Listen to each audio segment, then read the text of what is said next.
हमारी आज की समरी किताब हाउ टू अट्रैक्ट मनी है, जिसको डॉक्टर जोसेफ मर्फी ने लिखा है। डॉक्टर मर्फी का मानना है कि हर इंसान इस धरती पर बढ़ने और मानसिक, आध्यात्मिक, स्पिरिचुअली या भौतिकवादी, मटेरियलिस्टिक तरीके से बढ़ने के लिए आया है। एक अबंडेंस से भरी जिंदगी जीने के लिए जितनी वेल्थ जरूरी है उतनी वेल्थ हम सब डिजर्व करते हैं।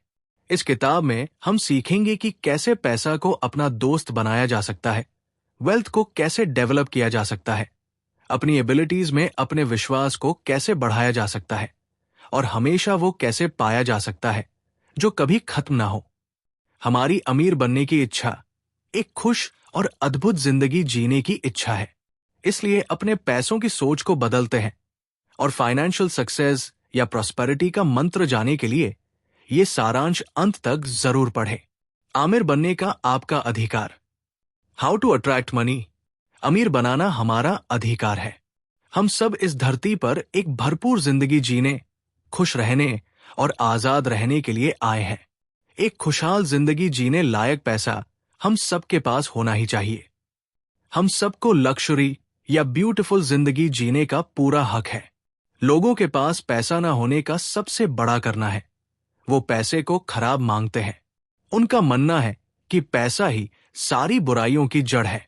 एक और कारण है लोगों के पैसा न कमाने का, क्योंकि उनको गरीबी अच्छी लगती है और उनकी ऐसी सोच का कारण उनका ऐसा पालन पोषण और अंधविश्वास हो सकता है। लेकिन गरीबी में कोई अच्छी बात नहीं है। बाकी बीमारियों की तरह ये भी एक दिमागी बीमारी ही है। अगर आप फिजिकली बीमार होते हैं तो आपको लगता है आपके साथ कुछ दिक्कत है या आप अपनी स्थिति सुधारने के लिए आप कुछ न कुछ करते हो। वही तरीके से अगर आपकी जिंदगी में पैसा भी लगातार नहीं आता तो आपके साथ कुछ दिक्कत है जो आपको बदलने की जरूरत है। हम सब सफल होने, जीतने या सभी परेशानियों से लड़ने के लिए पैदा हुए हैं। अगर आपकी जिंदगी में आर्थिक रूप से कमी है तो आपको उसके लिए कुछ करना चाहिए। सबसे पहले पैसे से जुड़े जितने भी अंधविश्वास या कहानियां हैं उससे खुद से दूर कर लें। पैसे को खराब या अपना दुश्मन न समझें, क्योंकि अगर आप ऐसा करोगे तो आप खुद ही पैसे को खुद से दूर कर रहे हो।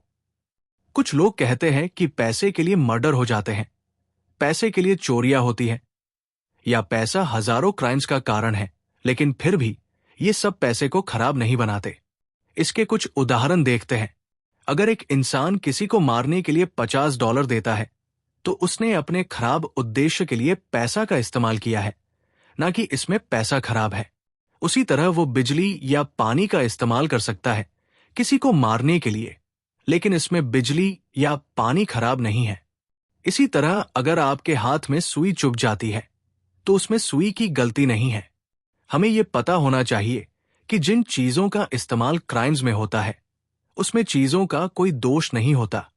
हमें उन चीजों को कैसे इस्तेमाल करते हैं वो तय करते हैं कि ये हमारे लिए आशीर्वाद होगा या वो हमको नुकसान पहुंचाएंगे। सब कुछ छोड़कर सिर्फ पैसे से प्यार आपको जरूर असंतुलित जीवन दे सकता है। कुछ लोगों को सिर्फ पावर चाहिए और कुछ लोगों को सिर्फ पैसा। अगर आपका दिल सिर्फ पैसे पर आ गया है और बाकी कुछ आपके लिए मैटर नहीं करता तो आपको शायद पैसा तो मिल जाएगा, लेकिन बैलेंस लाइफ नहीं मिलेगी।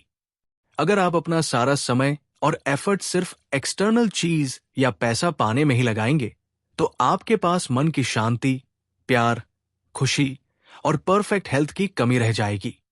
सिर्फ पैसे का प्यार लाइफ में फ्रस्ट्रेशन देता है, निराशा देता है, या यहां इस केस में इसको सारी मुसीबतों की जड़ कहा जा सकता है। अगर आपने पैसा कमाने को अपनी लाइफ का एक मात्रक मकसद बनाया है तो आपने लाइफ की सबसे बड़ी गलती की है। आपको ऐसा लगता है कि आपको लाइफ में बस पैसा ही चाहिए, लेकिन अपने बहुत सारे प्रयास के बाद आपको एहसास करते हैं कि आपको सिर्फ पैसा नहीं चाहिए, आपको वास्तव में मन की शांति या प्रचुरता चाहिए। आप पैसे के साथ भी मन की शांति, उत्तम स्वास्थ्य पा सकते हैं। धन भगवान की सुंदरता एवं प्रचुरता का प्रतीक है और इसको इस्तेमाल ऐसे किया जाना चाहिए कि इसका आशीर्वाद हमारे ऊपर हमेशा बना रहे। ये राष्ट्र की इकोनॉमिक हेल्थ का भी सिंबल है। जब बॉडी में हमारा ब्लड सही मात्रा में होता है तो हम हेल्दी होते हैं। ऐसे ही जब पैसा भी हमारी लाइफ में सही मात्रा में होती है तो हम इकोनॉमिकली हेल्दी होते हैं। धनवान होना भी सचेत होने की ही एक दशा है। वैज्ञानिक लोग पैसा या दौलत को समुद्र की लहरों से तुलना करते हैं, जिसका मतलब है वो जाती है लेकिन लौट के भी जरूर आती है।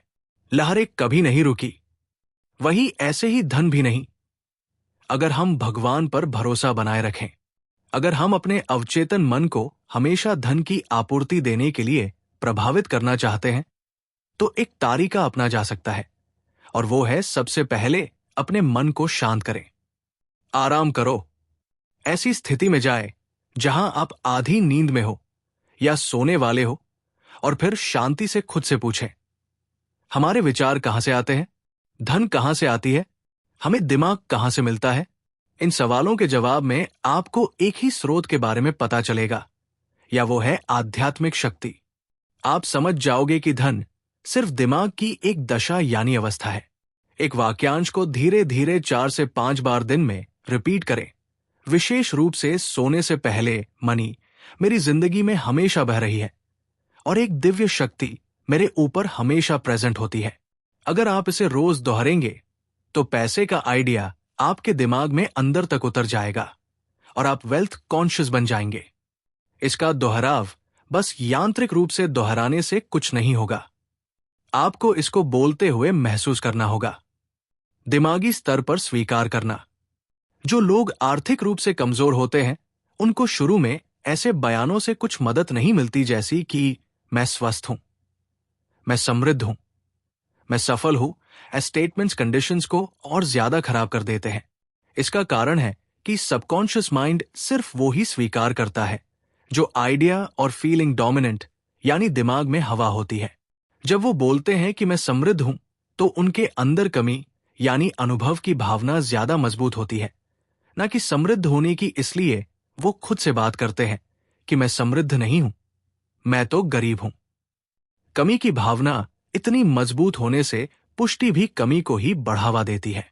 इसको दूर करने के लिए बिगिनर्स को वो अफर्म करना चाहिए जो कॉन्शियस या सबकॉन्शियस माइंड एक्सेप्ट या सहमत करे। उसके बाद दिमाग में कोई विरोधाभास नहीं होगा।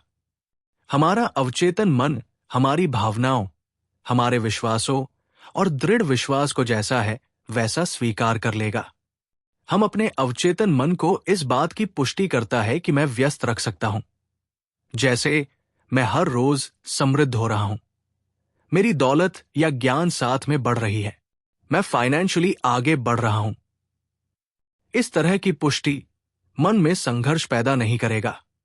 उदाहरण के लिए, अगर किसी सेल्समैन के पास सिर्फ 10 सेंट्स हैं, तो वो आसने से मान सकते हैं कि उसके पास अगले दिन ज्यादा आ सकते हैं।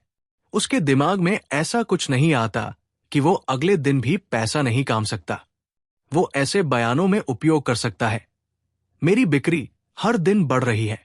उसका ये बयान मानसिक रूप से स्वीकार्य होगा, जो उसे वो परिणाम देगा जो वो चाहता है, लेकिन तब भी सच होगा जब वो सोचेगा, बोलेगा या उसे अनुभव करेगा कि भगवान के पास धन की कोई कमी नहीं है।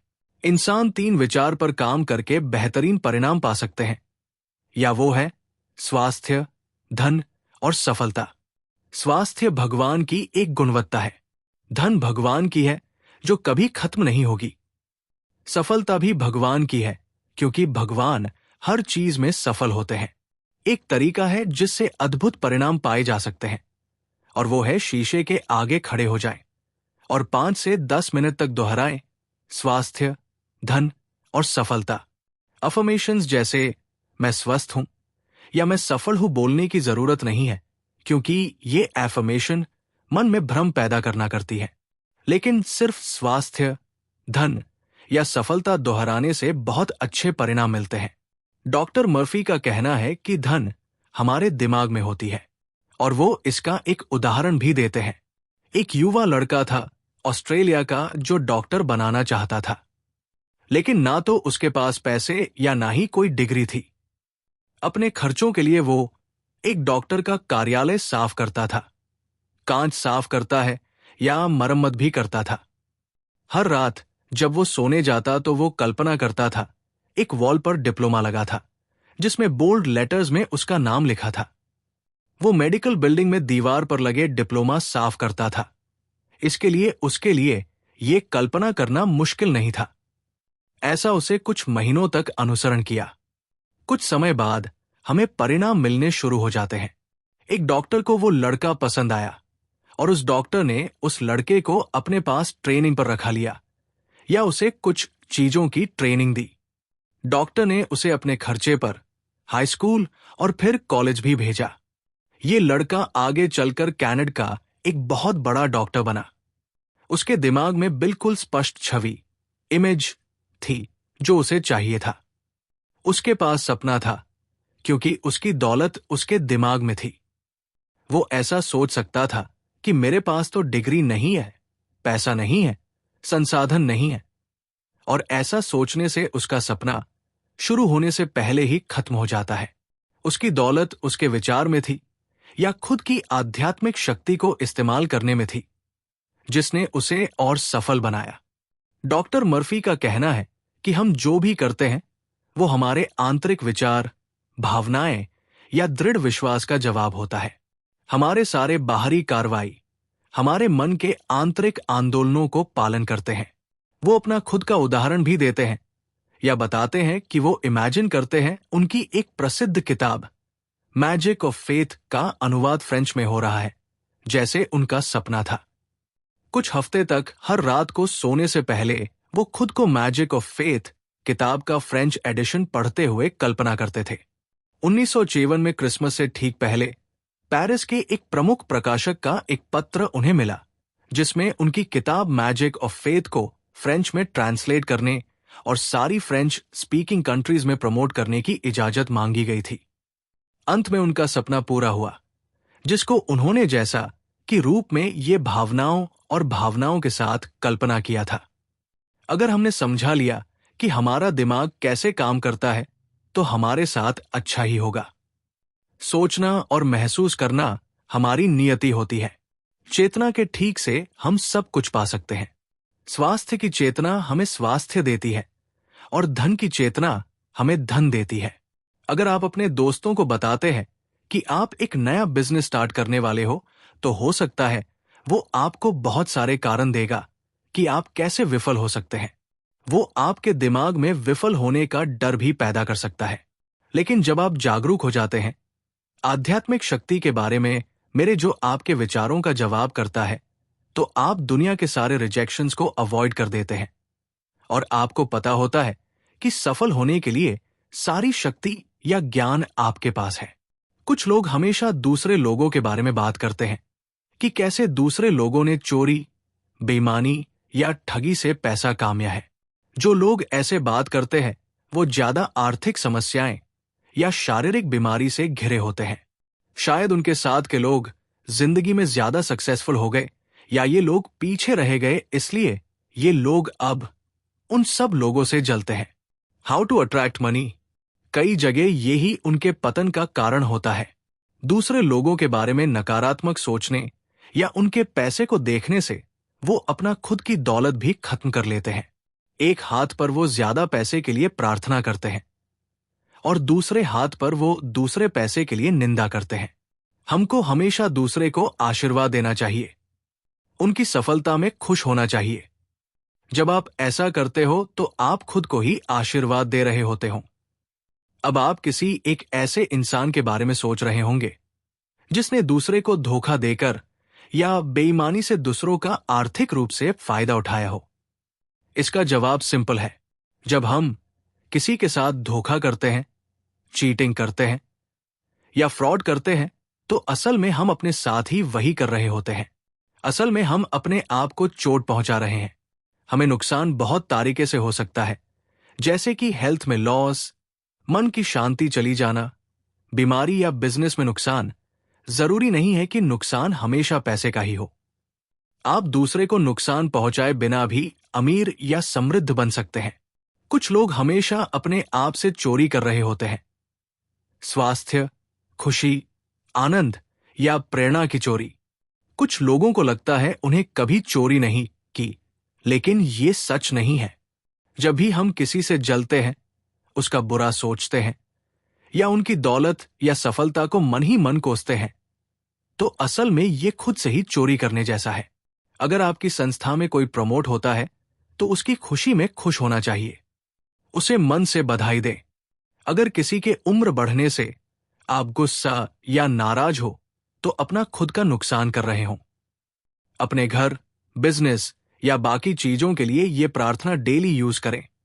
लॉर्ड वो शक्ति है जो सब जगह प्रेजेंट है और वही डिसाइड करता है कि सूरज कब उगेगा और कब ढलेगा। उनकी नजर हमेशा हमारे बिजनेस, हमारे घर पर है और हर उन चीजों पर है जो हमारी है। आप सबको अपनी समस्याओं का समाधान अपने अंदर ढूंढना चाहिए। अगर आपको फाइनेंशियल प्रॉब्लम है तो सोने से पहले यह प्रार्थना हमेशा रिपीट करें। अब मैं आराम से सोऊंगा। मैंने सब कुछ भगवान पर छोड़ दिया है, क्योंकि भगवान के पास सारे जवाब है। जैसे ही सुबह सूरज उगेगा, मुझे मेरे जवाब मिल जाएंगे, क्योंकि सूर्य कभी उदय कभी असफल नहीं होता। फिर सोने जाएं। आने वाले उजाले के लिए प्रार्थना करें। हर रात अपनी नींद को बहुत अच्छी बनाएं। गरीबी में जब आप भूखे होते हो तो आप खाना ढूंढते हो। जब आप परेशान होते हो तो शांति चाहते हो। जब आप कामजोर होते हो तो ताकत ढूंढते हो। आपकी समृद्धि की चाहत भी एक भगवान की ही आवाज है, जो आपको बोलती है कि बहुतायत आपकी है। इसको अपनी हर रोज की प्रार्थना में जरूर बोले। भगवान ही सारी शक्तियों का जरिया है। भगवान की शक्तियां ही मेरी शक्तियां है। मैं हमेशा अपनी सच्ची वर्थ के लिए सचेत रहता हूं। मैं अपने टैलेंट्स को यूज करके अमेजिंग रिजल्ट्स पा सकता हूं। भगवान को धन्यवाद। आमिर बनने का रास्ता। वेल्थ हमारे दिमाग में होती है। मान लो अगर किसी डॉक्टर की सारी डिग्री या औजार चोरी हो जाए, तो भी एक्चुअल नॉलेज और वेल्थ उसके दिमाग में होती है। वो अभी भी लोगों का इलाज कर सकता है। बस उसके डॉक्टर के पढ़ाई के सिंबल्स चोरी हो गए हैं, लेकिन उसकी दौलत, उसकी मानसिक क्षमता, उसकी दूसरों को मदद करने की नॉलेज या मानवता को योगदान करने में है। डॉक्टर मर्फी बाइबल में यूज हुए एक passage change the water into wine का मतलब समझाते हैं। ये एक संपूर्ण स्वास्थ्य, प्रसन्नता, मन की शांति या समृद्धि पाने का उत्तर है। शराब का मतलब बाइबल में हमेशा होता है अपने सपने या योजना की प्राप्ति होना। दूसरे शब्दों में ये वो चीज है जो आप पूरी करना, हासिल करना या पाना चाहता हो। पानी का मतलब आमतौर पर आपके दिमाग या चेतना से है। पानी को जिस भी बर्तन में डाला जाए वो उसकी शेप ले लेता है। वही ऐसे ही आप जो भी विश्वास करते हो या हमें फील करते हैं, वो आप अचीव करते हो। इसको ही पानी को वाइन में बदलना कहा गया है। डॉक्टर मर्फी यहां अपना एक क्लाइंट का उदाहरण शेयर करते हैं। पानी को वाइन में बदलकर अपनी जिंदगी का पहला चमत्कार किया। उस लड़की का एक बहुत अच्छा सा सैलून था, लेकिन उसकी मां बीमार पड़ गई या उसे घर पर रहना पड़ा। उसकी अनुपस्थिति में उसके सहायकों ने पैसे का हेर फेर कर दिया, या यहां तक कि वो लड़की दिवालिया हो गई, उसका घर बिक गया या उसके ऊपर बहुत सारा कर्जा भी चढ़ गया। वो लड़की अपनी मां के हॉस्पिटल बिल्स तक नहीं भर पा रही थी और ना ही उसके पास कोई काम था। ये लड़की दुनिया से लड़ रही थी। उसका कहना था, मैं सब कुछ खो चुकी हूं। मैं अपने बिल्स नहीं भर सकती। मैं प्रे नहीं कर सकती क्योंकि मैंने उम्मीद खो दी है। डॉक्टर मर्फी ने इस लड़की को पानी को वाइन में बदलने का फॉर्मूला समझा, या तब उसे समझ आया कि उसको दुनिया से नहीं बल्कि अपने मन की लड़ाई को ठीक करना होगा। ये वही चीज हमारे साथ भी होते हैं। हमारे मन में हमेशा एक वार चलती रहती है। हम अपनी संपत्ति या अन्य इच्छाओं को पूरा न होने के लिए बाहरी वातावरण को दोष देते हैं। How to attract money. प्रार्थना हमें हमारे मानसिक संघर्ष से बाहर निकालती है। प्रार्थना एक तरह की मानसिक विवाह की दावत होती है, जहां विचार और भावनाएं ही हमारी नियति है। जैसा हम अपने अंदर सोचते हैं या महसूस करते हैं, वैसे ही हमारी बाहरी दुनिया होती है, जो हमारी बॉडी, फाइनेंसेस, एनवायरनमेंट और सोशल पोजीशन आदि है। हमारे आंतरिक मूवमेंट्स हमारे बाहरी मूवमेंट्स को कंट्रोल करते हैं। भगवान आपके लिए क्या है? आध्यात्मिक शक्ति को भगवान का नाम दिया गया है। गॉड एक वो इनविजिबल सोर्स है जहां से सारी चीज आती है। एक आध्यात्मिक शक्ति है जो हमारे सारे विचार का प्रतिसाद देती है। एक इंसान जब प्रार्थना करता है तो अपनी काम को भगवान में विश्वास या विश्वास में बदल सकता है। जैसे ही उसका विश्वास आध्यात्मिक शक्ति में होता है, उसकी जीत की फीलिंग स्ट्रांग होती जाती है। ये आपकी प्रार्थनाओं का उत्तर भी देता है। दिन भर में हजारों तरह के विचार, ओपिनियंस, दृश्य और ध्वनियां हमारे कानों या आंखों में पड़ते हैं। ये हमारी पसंद है कि हम ऐसे विचार को अस्वीकार कर दें या उनको मनोरंजन करते रहें। डॉक्टर मर्फी ने जब ये सब अपने क्लाइंट को समझाया कि जो सैलून के मालिक थे, तब वो मेंटली अमीर हो गई। उसे सोचने और महसूस करने का नया तरीका अपना लिया। रात में बहुत शांत या रिलैक्स हो जाती या अपनी इमेजिनेशन को यूज करना स्टार्ट किया। उसने 3 स्टेप्स फॉलो करने शुरू किए। उस लड़की ने इमेजिन करना शुरू किया कि बैंक मैनेजर उसको बैंक में बहुत पैसा डिपॉजिट करने के लिए बधाई दे रहा है। ऐसा वो 5 मिनट के लिए इमेजिन करती है। अपनी कल्पना में वो अपनी मां को बोलते हुए सुनती कि बहुत खुश है अपनी बेटी की तरक्की से। ऐसा वो खुश होकर पूरी फीलिंग के साथ 3 से 5 मिनट तक देखती है। वो खुद की शादी होते हुए इमेजिन करती। 3 हफ्तों तक कुछ नहीं हुआ। वास्तव में उसकी स्थिति या खराब हो गई। उसे गिव अप नहीं किया या हार नहीं मानते हुए ये अभ्यास करती रही। 1 महीने के अंदर उसकी शादी हो गई या उसकी शादी में $24,000 का चेक गिफ्ट में मिला और अंत में उसने पानी को वाइन में बदलने का चमत्कार करने का अनुभव किया। जब भी आपके दिमाग में नकारात्मक विचार आएंगे, जो कि आएंगे ही, कभी अपने नकारात्मक विचारों से लड़ाई या झगड़ा न करें। बल्कि आध्यात्मिक या मानसिक फॉर्मूला अपनाएं और इसको रिपीट करें। भगवान मुझे सब कुछ दे रहा है। हर चीज का सल्यूशन गॉड के पास है। भगवान की दौलत ही मेरी दौलत है। हमारी प्रार्थना जहाज के कप्तान की तरह है। हमारे पास बस कहीं पूछने की मंजिल होनी चाहिए। जहाज के कप्तान को रास्ता मिलता है, उसी तरह हमारी प्रार्थनाओं को गंतव्य तक पहुंचाने का रास्ता पता है। या हम ब्रिज पर खड़े कप्तान की तरह। हम विचार, राय, आदेश या विश्वास से मुझे आदेश दे रहे हैं। इमेजिन करो कि आपको बहुत बड़ा खजाना मिला है।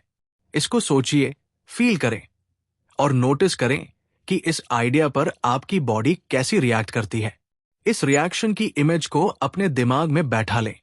खुद की इस इमेज को पूरी खुशी या विश्वास के साथ बार बार सोचिए और प्रार्थना के लिए आप ये मुमकिन कर सकते हैं। अपने मन को शांति, सफलता, धन या खुशी के विचारों में व्यस्त रखें। पूरी भावना या विश्वास के साथ हमको दौलत से शादी कर लेनी चाहिए, लेकिन साथ ही दिमाग में बहुत सा डर, शक, चिंता, आलोचना, ईर्ष्या या गुस्सा जैसी अतिरिक्त पत्नियां रखकर इस मैरिज के साथ फ्लर्ट न करें।